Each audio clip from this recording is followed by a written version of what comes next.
Steve. I am involved with the Christian church here and interested in pastoral issues. Last night, I watched one of your videos and you said Scientology creates narcissists. There are a few books written about narcissists in the Christian church.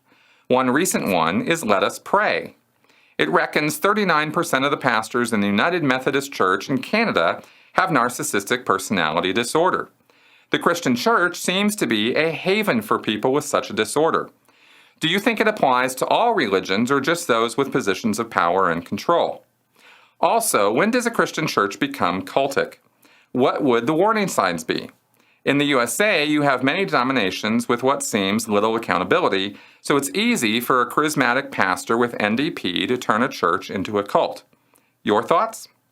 Here's my thing about this, is I don't think that it depends on the type of group or the purpose of the group to determine whether a narcissistic person could take charge of such a group, or whether it is more or less common in religious groups versus non-religious groups. Because the thing about cultic activity that we've talked about at length here is that it's not dependent on the reason why the group is together in the first place. Any group is susceptible to cultic influence or activity, and any group is susceptible to being taken over or founded or run by a charismatic leader who's also suffering, as you mentioned, from narcissistic personality disorder or worse.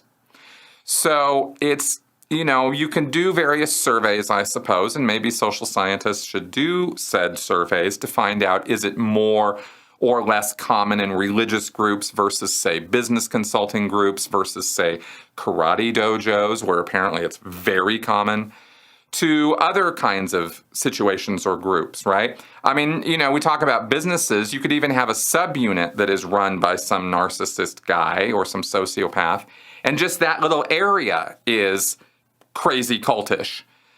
Meaning that there is this abusive relationship that exists between the leader and the followers or subordinates, and they have this sort of sick little codependent relationship going on.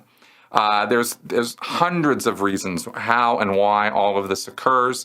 The formation of it is not dependent on a belief system that these people are united around.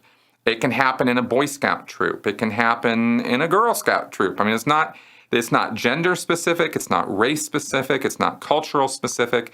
Any human being is susceptible to this stuff. So that's kind of how I want to answer that question. I know it's a very broad shoot. It